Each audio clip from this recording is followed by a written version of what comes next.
NFL draft nerds, welcome in to Mock Draft Monday here on February 17th. Got a couple months before the 2025 NFL draft, and today we have got a fully predictive mock draft on deck for y'all, running this live over on the NFL Mock Draft Database Simulator. This is going to be what I expect to happen when April 24th comes around. Full first round mock draft for all 32 teams. Let's dive into it. So, Cam Ward, he to me is the top quarterback in the class. You've also got Shedeur Sanders. Those are the two that most expect to go somewhere in the top 5, top 10 picks. I don't think either of them is in the category of the guys you saw at the top of the draft last year. I've been very clear about that. I would not be comfortable betting on a Cam Ward or a Shedeur Sanders over Abdul Carter or Travis Hunter or several of these other prospects. But again, this is predictive. This is what I'm expecting to happen.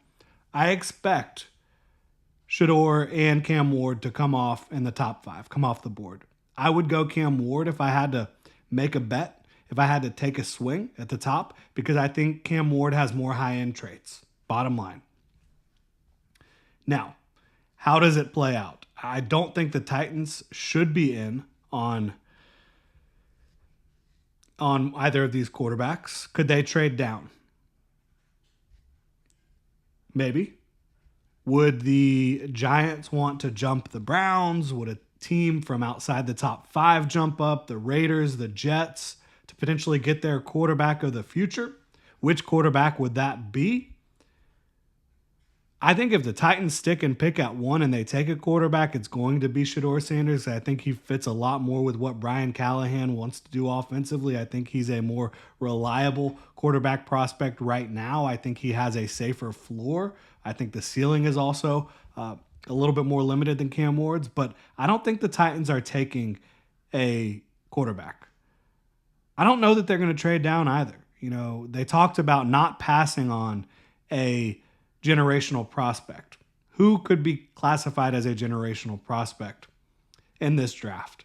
For me, I think you're looking at Abdul Carter or Travis Hunter, like I mentioned. Where would the Titans fall with this one? I think they're saying Travis Hunter is a generational cornerback prospect. I think that's what they're doing. And so the Titans are drafting Travis Hunter at 1 overall. At 2, again, I've mentioned Cam Ward, I think, is a quarterback prospect that fits more with a team that doesn't have as much pressure to win immediately. The Browns have immense pressure. This organization's got to get it right. Shedeur Sanders, could he fit in a Kevin Stefanski offense? Could he stabilize that position a little bit with the talent that's around him? I think you've got some work to do, certainly, making sure you got your tackle situation locked up, continuing to add talent at the receiver position. Is Nick Chubb fully healthy? There's question marks, but I think Shedeur Sanders, if I have to go predictively, is the pick for the Cleveland Browns at 2 overall. I think he fits what they're looking for a little bit more.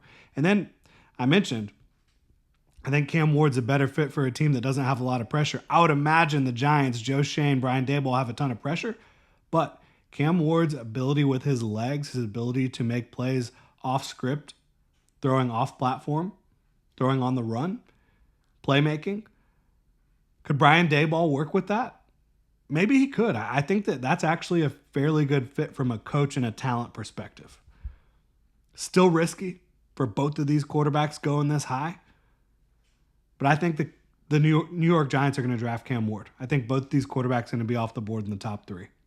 New England Patriots. This is an interesting one because you could certainly look at Will Campbell, and that's somebody I have really plugged in a lot to the Patriots. But I don't think the Patriots pass on Abdul Carter here. He is too good to pass up on.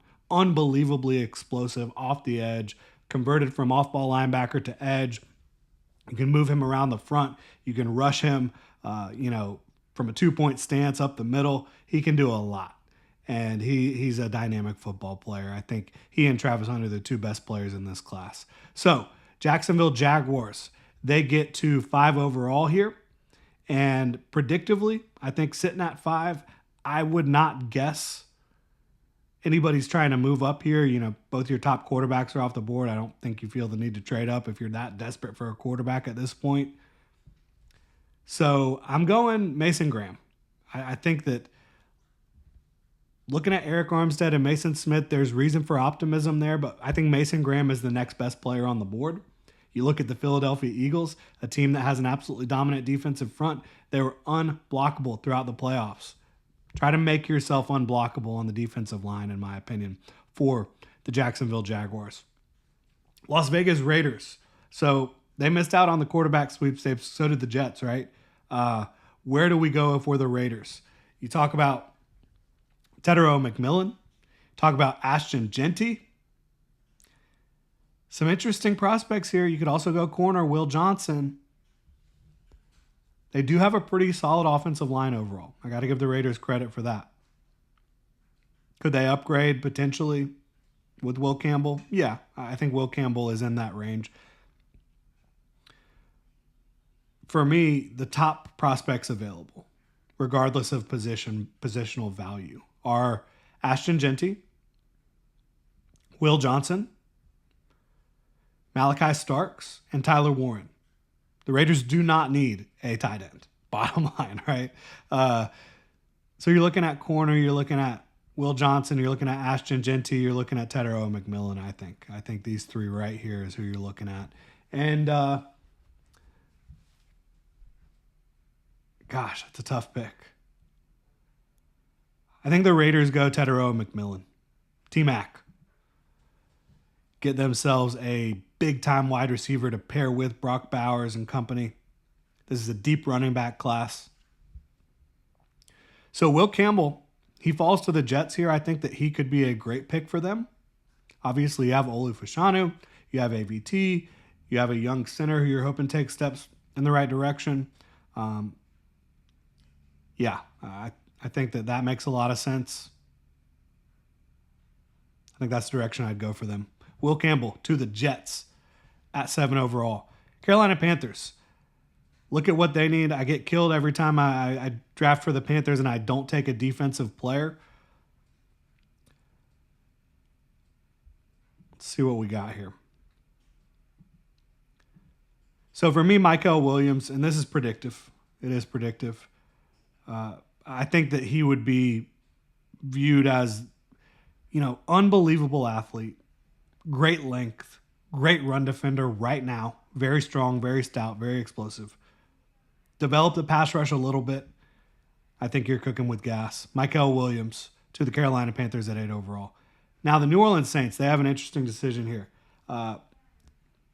They generally go for these big edge-type players. Shamar Stewart could certainly fit the bill. I think Nick Scorton could fit the bill, but there's a lot of rumor, a lot of scuttlebutt that he's not quite in this range for the NFL. I think he should be. I absolutely do. You look at wide receiver, Luther Burden, I think is a fantastic prospect that should be in this range. Saints got a couple wide receivers. I know Chris Olave's dealt with some injuries. Could they go Tyler Warren and say, the days of Taysom Hill may be numbered? How about they go Will Johnson, who's an unbelievable prospect at corner. Doesn't deserve to fall out of the top 10 like I've been seeing a lot of guys talk about lately. So yeah, let's go Will Johnson. Paulson Adebo's a free agent. You traded away your top corner last year. You do have Kool-Aid McKinstry, but Will Johnson really shores up that spot. And they've been a team that has addressed corner a lot. Chicago Bears, man, Ashton Genty would be fun there, wouldn't he? But let's take a look around. I'm not high on Kelvin Banks. I think the NFL is going to be a little bit lower on Kelvin Banks than a lot of folks expect. So, I would say Josh Simmons, Armand Membu. I know that the Bears, whether they need offensive tackle a lot is very divisive.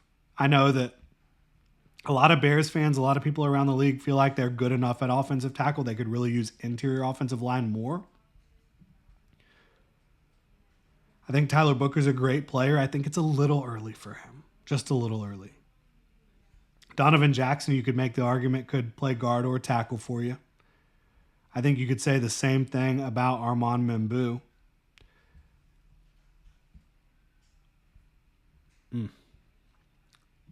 Is there a player that they just say we can't pass on here, right? Jalen Walker, I think, is going to go real high. Could it be Jalen Walker? I think the NFL is a lot higher on him than I am.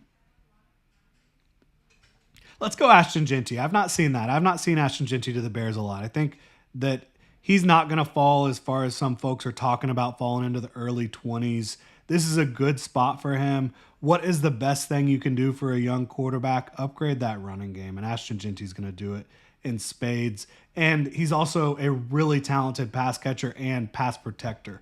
Help out Caleb Williams by getting Ashton Jeanty in the building. This is an easy one for me. I think Josh Simmons learning from Trent Williams is perfect for him. He's a prototypical tackle prospect. Length, strength, athleticism, nimbleness, great balance, body control. I'd be a huge fan of him landing in San Francisco. Dallas Cowboys, they can't go chalky and take Ashton Jeanty. They can't do it. He's not available, right?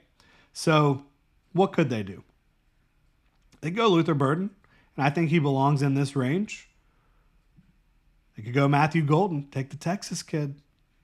But I think Luther Burden is a much more special athlete and has stronger hands than Matthew Golden. So we're going to go Luther Burden there. Help out Dak Prescott and company.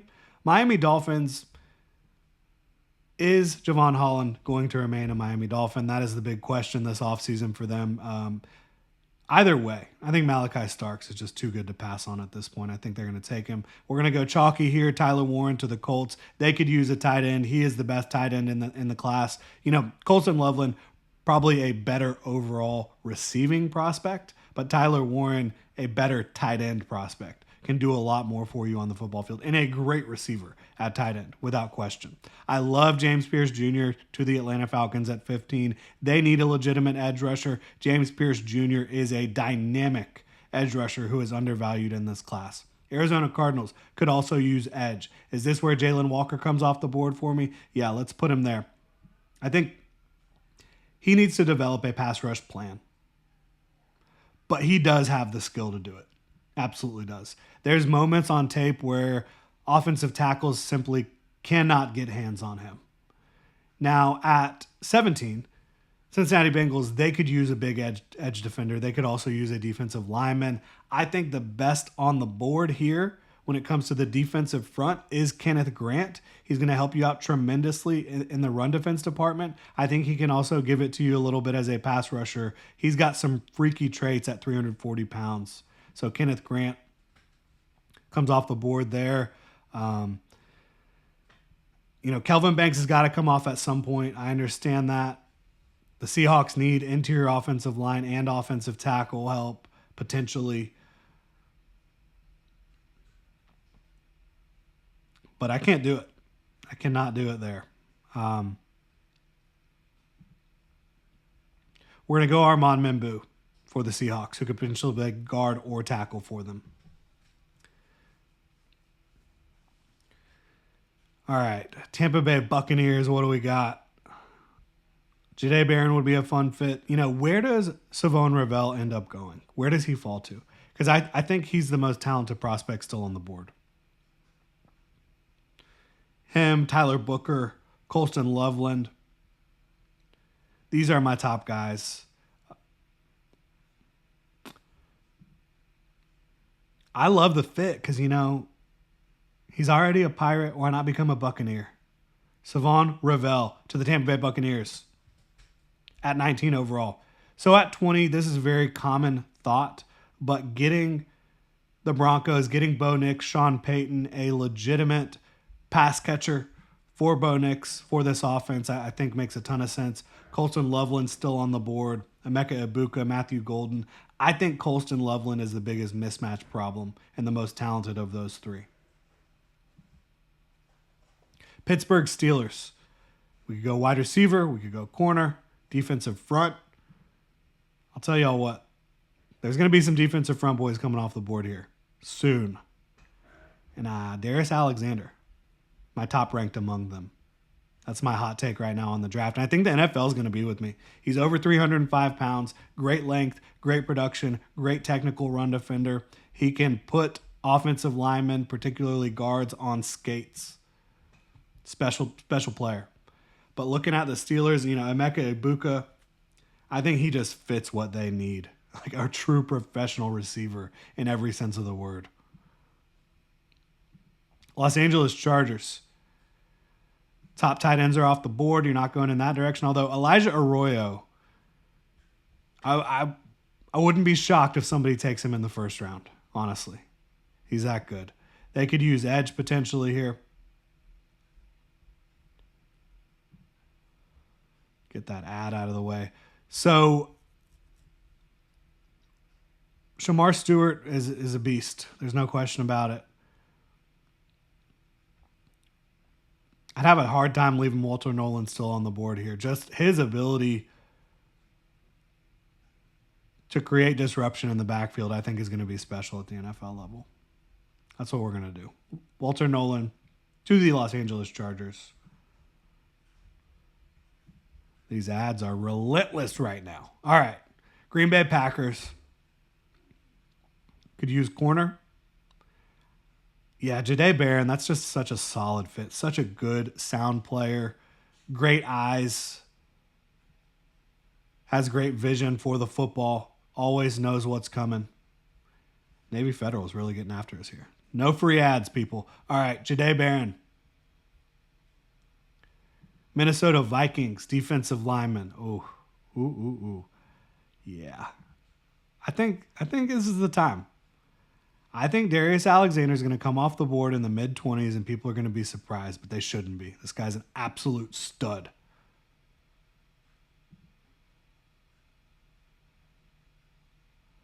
How about that? All right. This one's easy. Tyler Booker to the Houston Texans. Easy fit there. They're really getting after me here. We got to do something about this NFL mock draft database. Invasive ads right now. Los Angeles Rams. Could they be the Kelvin Banks team? They usually do things I'm in agreement with, and I would not be super fired up about that for them. Matthew Golden would be a ton of fun. I like that.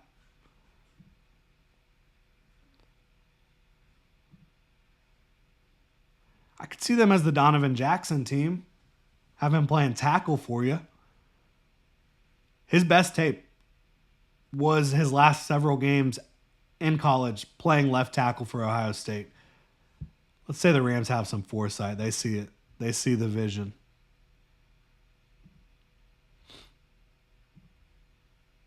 They see the vision. All right. Baltimore Ravens. They could use offensive line help. I think I could see them saying, Kelvin Banks, as much as we might have questions about his balance, his ability to not get out over his toes and fall off blocks, this is somebody we can work with here.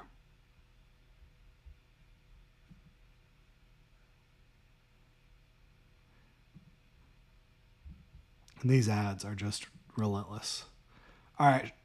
Shamar Stewart still on the board. Mike Green is somebody I could definitely see for the Detroit Lions. How about Nick Scorton, though?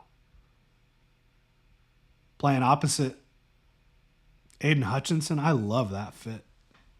Nick Scorton played too big this year, but I think if you get him back in the 260s, which he was at, I believe, at the Senior Bowl, get him back in the 260s, go back and watch his Purdue tape from the year before. Unbelievable athlete at his size, great length, great pass rush plan and pass rush ability toolkit, and then also super stout run defender. I could definitely see Nick Scorton in Detroit. Washington Commanders. Matthew Golden to complement Terry McLaurin would be great. It would.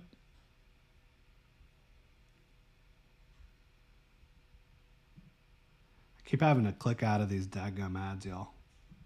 Sorry about that. So, Commanders, how are we going to try to get past the juggernaut in the NFC East, the Philadelphia Eagles, the beasts of the East? For one, you got to improve your trenches, right? What's the best thing we can do to improve those trenches?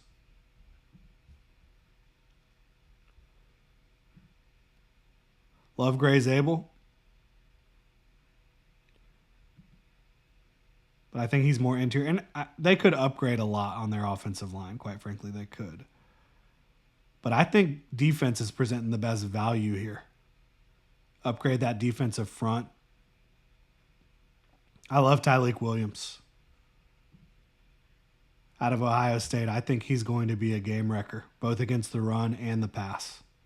Buffalo Bills, I like Derek Carman a lot for them. I've done that one before. I can see it just as a guy who has the versatility to really play the run and the pass. I don't think he's as juiced up as some of the other pass rushers we've drafted already from the interior, but going to be a very sound football player. Get him playing next to Ed Oliver. I think you feel really good about that. Kansas City Chiefs, again, this is another one where it's like, how do we overcome our deficiencies from last year? The biggest on-paper deficiencies are corner and left tackle. They tried to draft left tackle last year. Did not work out in year one.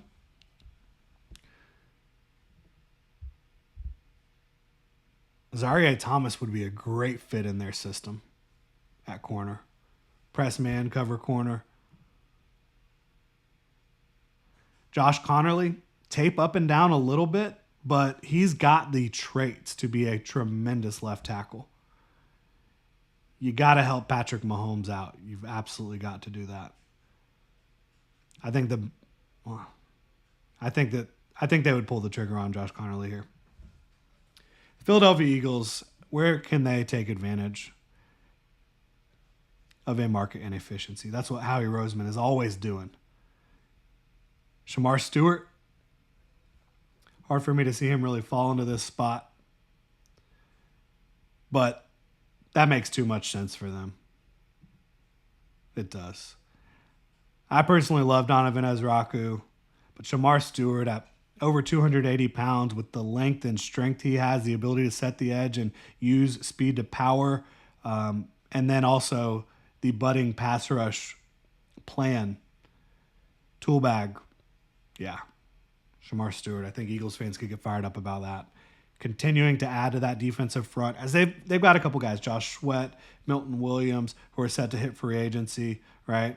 So that'll do it for this one. Let me know what you think in the comment section below. If you enjoy the content, it is all draft all the time here at Rogue Football. Y'all have a good one.